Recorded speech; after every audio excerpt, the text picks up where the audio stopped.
This video doesn't have a script, and usually when I try to record a video unscripted, it ends up being a total train wreck that I have to re-record 300 times. But I've been thinking about this a lot today, and it's something that really upset me and cut deep with me in terms of just the going-ons of the gaming industry.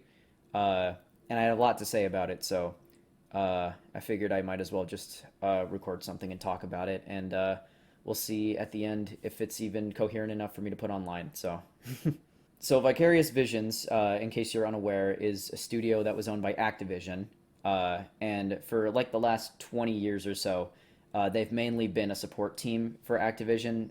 They've done some standalone games on their own, but for the most part, they were an assistant group that did some handheld side games of some of Activision's big franchises. They assisted with development on Guitar Hero and Skylanders and all those kind of things. But recently, in the last couple years, or the last few years, I guess, they started picking up some bigger projects. They did the Crash Insane Trilogy remakes for PS4 in 2017. And then last year, 2020, they did Tony Hawk's Pro Skater 1+2 for the PS4 and other systems. And those were both amazing remakes and pretty much brought both of those franchises back from the dead. And everyone loved them. They sold well. They reviewed well. So you would think that after all this time of just being a support team, like a side team that never really got to tackle big projects, that after they finally got to showcase their talent on these bigger projects, on these big remakes, that maybe they'll get to bring back another classic franchise from the dead that Activision somehow came into ownership of, or maybe they'll finally get to do something original, because they haven't really gotten to do that pretty much ever, as far as I know anyway. But the answer in both cases is no. It was announced today that Vicarious Visions is going to be folded into Blizzard, and all of Vicarious Visions employees will be exclusively focusing on assisting Blizzard with their projects going forward. And that doesn't make any goddamn sense to me whatsoever.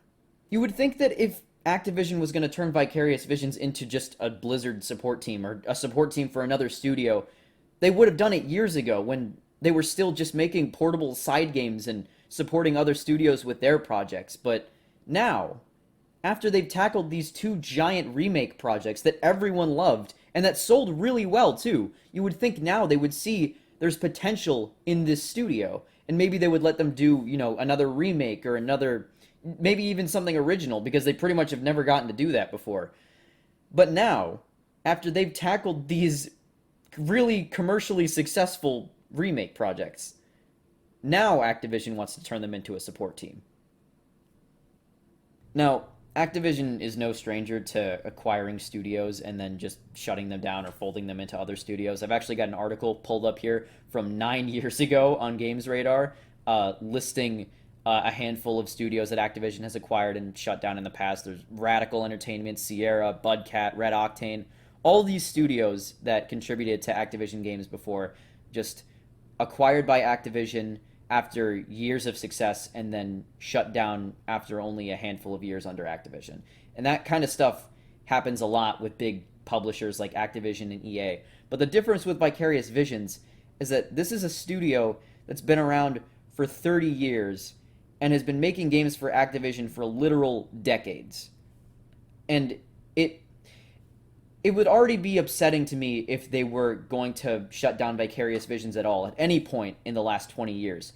But it's even more infuriating that they chose to do it now, after the studio was finally showing some mainstream success and promise for the future with two great remake projects in a row.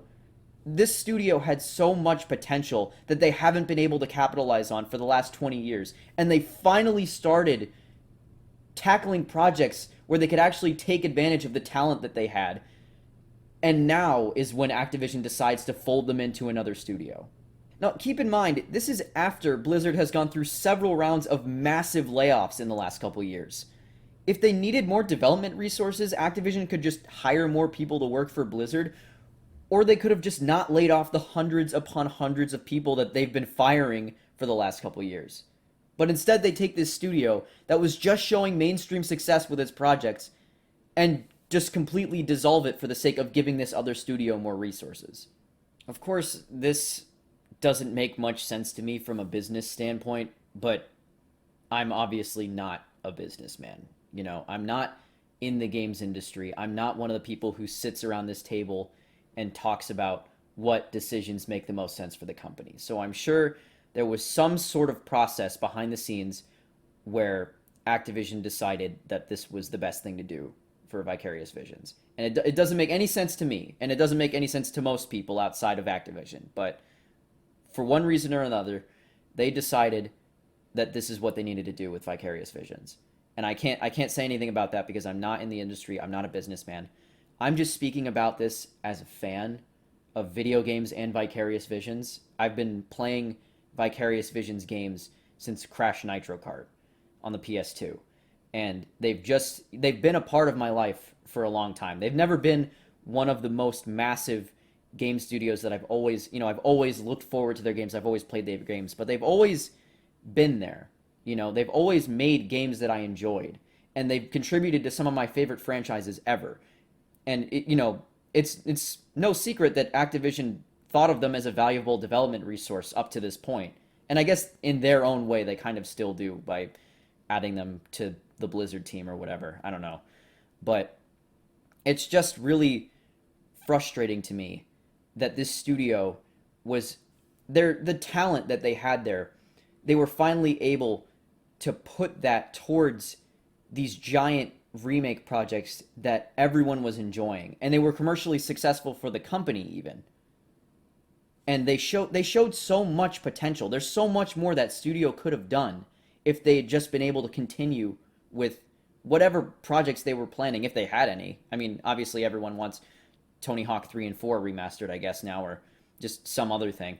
But the point is that Vicarious Visions, it was capable of so much more. And they would have done so many more great things if it wasn't for Activision deciding at this point of all points that it was time to just call it quits and just fold these people into this other company. It doesn't make any sense to me. And it's really saddening and frustrating, and I don't think I'll ever begin to understand it. I don't have much else to say about this topic.